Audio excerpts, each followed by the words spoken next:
नमस्ते दोस्तों, मेरा नाम है सुखदेव और आप मेरा चैनल देख रहे हैं जॉब तक। दोस्तों, आज हम बात करेंगे हिंदुस्तान एरोनॉटिक्स लिमिटेड की तरफ से नए वैकेंसीज आई है उसके बारे में। टेक्नीशियन और ऑपरेटर पोस्ट की नई वैकेंसीज आई दोस्तों आपका एचएल की तरफ से।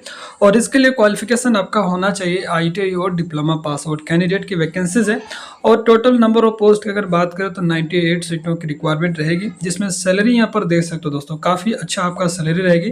45,000 से लेकर आपका 47,000 तक रहेगा। काफ़ी बढ़िया सैलरी आपको दी जाएगी। तो पूरी जानकारी के लिए वीडियो को एंड तक जरूर देखिए। वीडियो को एक लाइक करें, अपने दोस्तों में शेयर करें, चैनल को सब्सक्राइब करके बेल आइकन को भी प्रेस करें। तो चलिए वीडियो को स्टार्ट करते हैं। तो जैसा कि दोस्तों आप यहाँ पर देख सकते हो, ये इसकी ऑफिशियल नोटिफिकेशन है। और ये वैकेंसी दोस्तों आपका एचएल की तरफ से आया है, हिंदुस्तान एरोनॉटिक्स लिमिटेड की तरफ से। हालांकि ये जो वैकेंसीज है as a fix term contract basis है 4th ईयर के लिए, बट आपका कॉन्ट्रैक्ट एक्सटेंड करेगा इनके डिपार्टमेंट पे रिक्वायर और इनकी प्रोजेक्ट पे डिपेंड करेगा। फिलहाल तो अभी 4th ईयर की रिक्वायरमेंट आपका रहने वाली है, ठीक है। इसमें वैकेंसी देखिए दो तरह की रहेगा, एक तो पहला आईटीआई का रहेगा, ठीक है, और दूसरा जो वैकेंसीज है एज ए ऑपरेटर का रहेगा, ठीक है। ऑपरेटर का जो भी वैकेंसीज है वो आपका डिप्लोमा के लिए रहेगा, और आईटीआई की जो वैकेंसीज है वो आपका टेक्नीशियन पोस्ट की रिक्वायरमेंट रहने वाली है, ठीक है। तो चलिए यहाँ पर जो फुल नोटिफिकेशन यहाँ पर देख सकते हो, ये वैकेंसीज आपका हिंदुस्तान एरोनॉटिक्स लिमिटेड की तरफ से आया है, यानी कि एचएल की तरफ से। और ये वैकेंसीज आपका ऑन टेंडर बेसिस है, जो कि नॉन एग्जीक्यूटिव कैडर की वैकेंसीज है। और इसका नोटिफिकेशन आपका 4 अप्रैल को रिलीज किया गया है। और अभी आप इसका फॉर्म अप्लाई करेंगे तो इसकी ऑफिशियल वेबसाइट पर आपकी जो है अभी थोड़ा सर्वर डाउन है, और जैसे इसका सर्वर सही होगा आप अपना वहाँ से जो है अप्लाई कर सकते हैं। ये वैकेंसीज आपका 4 अप्रैल से स्टार्ट हुआ है और 18 अप्रैल तक फॉर्म को भर सकते हैं। लेकिन यहाँ पर एक कंडीशन ये है, sponsored candidate only are eligible to apply and are requested to read the contents of this notification prior to the filling the online application form. तो ये वैकेंसीज ओनली स्पॉन्सर कैंडिडेट की है, यानी कि जो एचएल वगैरह अप्रेंटिस वगैरह की है उन्हीं के लिए आपका एज अ रिक्वायरमेंट रहेगा। ऑल ओवर इंडिया कैंडिडेट भर सकते हैं, बट जो एचएल वगैरह से अप्रेंटिस की है उसके लिए, ठीक है। तो यहाँ पर जो वैकेंसीज है आईटीआई और डिप्लोमा की, तो सबसे पहले अगर मैं बात करें तो डिप्लोमा टेक्नीशियन की है, ठीक है।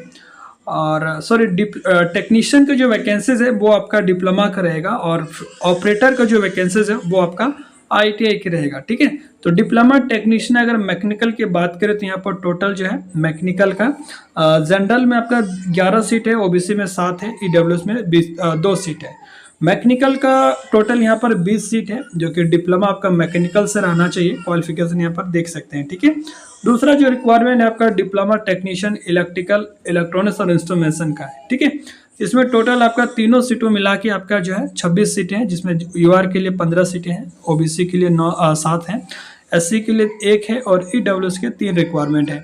इसमें क्वालिफिकेशन आपका डिप्लोमा होना चाहिए, बट डिप्लोमा में आपका electrical electronics electrical and electronics and communication, electrical instrumentation, electronics and instrumentation, तो ये सारे ब्रांच जो है अप्लाई कर सकते हैं, ठीक है।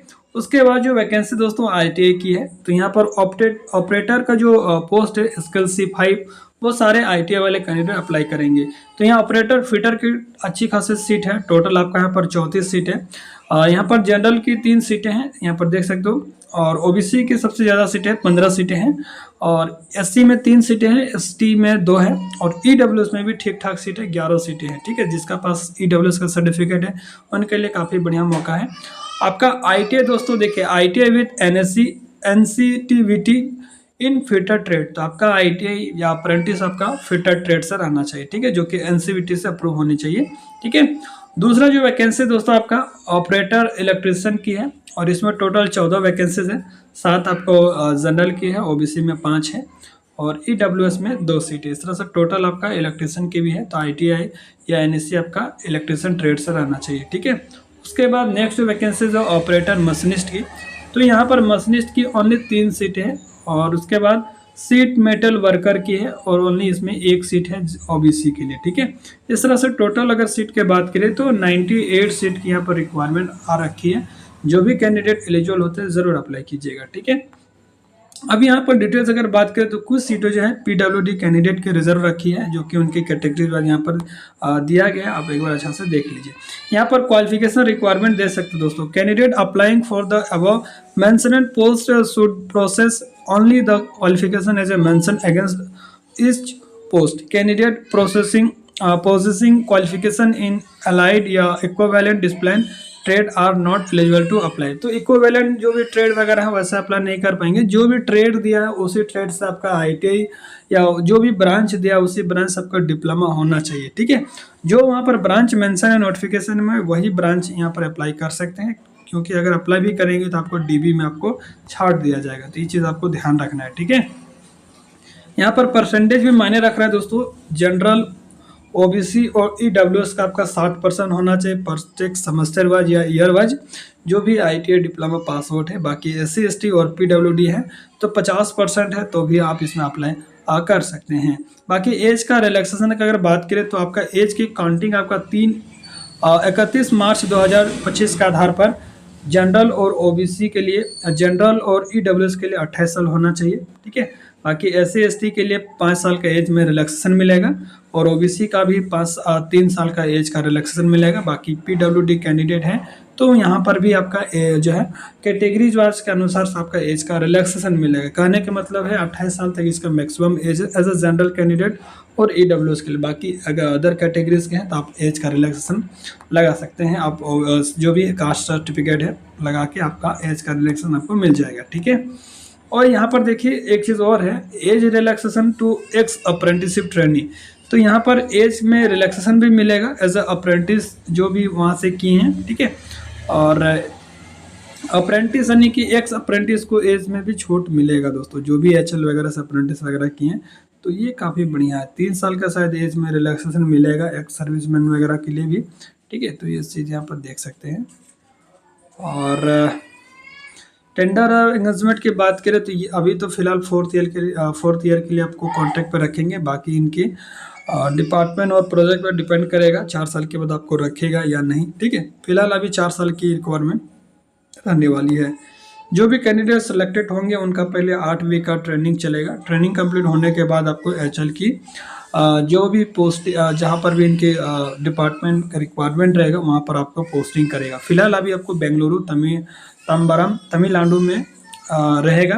हालांकि इसके अलावा दोस्त आपको राजस्थान, गुजरात और गोरखपुर, उत्तर प्रदेश वगैरह कहीं पर भी आपको पोस्टिंग रहेगा। जहाँ पर इसके डिवीजन पर रिक्वायरमेंट रहेगा वहाँ पर आपको पोस्टिंग रहेगा, ठीक है।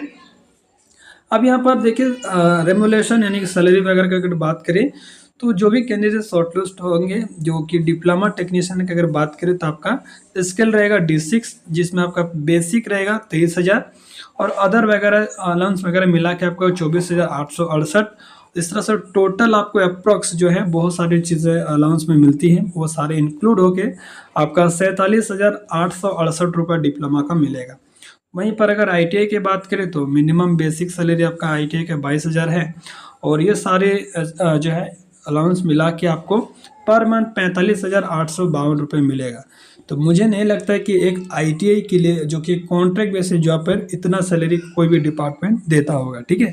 तो आपका अगर शॉर्ट लिस्ट हो जाता है तो 4 साल में एक अच्छी खासी आपको अमाउंट सेविंग भी कर सकते हैं, क्योंकि हर मंथ आपको 45,852 रुपये मिलेगा तो काफ़ी बड़ा अमाउंट भी हो जाता है, ठीक है।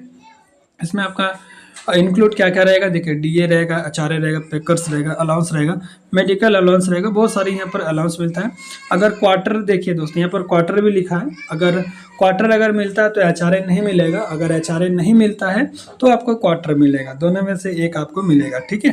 तो ये सारी चीज़ यहाँ पर देख सकते हैं। सिलेक्शन प्रोसेस की बात करें तो आपका रिटर्न एग्जाम होगा। देखिए यहाँ पर लिखा है the selection of candidate sponsored by the employment exchange and technical training institute HLBC will be based their performance in a written test which will be conducted at Bengaluru, ठीक है। Not TADI will be paid to candidate attending the written test। तो यहाँ पर selection process किस आधार पर रखेगा, आपका जो भी स्पॉन्सर्ड कैंडिडेट है जिनको मेल वगैरह या एम्प्लॉयमेंट एक्सचेंज में जिसका रजिस्टर्ड होगा उनका पास मेल आएगा और वही कैंडिडेट एलिजिबल होंगे और उनको डायरेक्ट शॉर्टलिस्ट किया जाएगा रिटर्न एग्जाम के लिए। जो भी कैंडिडेट रिटर्न एग्जाम में अच्छा नंबर लाएंगे उनका फाइनल शॉर्टलिस्ट किया जाएगा, ठीक है। डॉक्यूमेंट वेरिफिकेशन, मेडिकल, फिर आगे का जॉइनिंग प्रोसेस आपका रहेगा, ठीक है। तो ये सारे डिटेल्स यहाँ पर दिया गया है, ठीक है। और रिटर्न एग्जाम अगर आप यहाँ पर दे सकते हो दोस्तों, 2.5 घंटे का एग्जाम होगा, जो कि 3 पार्ट में होगा। पार्ट 1 में आपका 20 क्वेश्चन जनरल अवेयरनेस रहेगा, पार्ट 2 में आपका 40 क्वेश्चन इंग्लिश और रीजनिंग का रहेगा, और पार्ट 3 में आपका 100 क्वेश्चन पूरा टेक्निकल का रहेगा, ठीक है। तो इस तरह से यहाँ पर एग्जाम पैटर्न वगैरह सारा डिटेल्स दिया गया है। जो भी कैंडिडेट एलिजिबल होते हैं ज़रूर अप्लाई करेंगे। फिलहाल के लिए सारे डिटेल मैंने बता दिया। कोई भी डाउट है तो कमेंट के माध्यम से पूछेंगे। अप्लाई करने का लिंक मैं आपको वीडियो के डिस्क्रिप्शन में मेंशन कर दूंगा, आप वहां से डायरेक्टली अप्लाई कर सकते हैं। मिलते हैं नेक्स्ट वीडियो में, तब तक टेक केयर। जय हिंद, वंदे मातरम।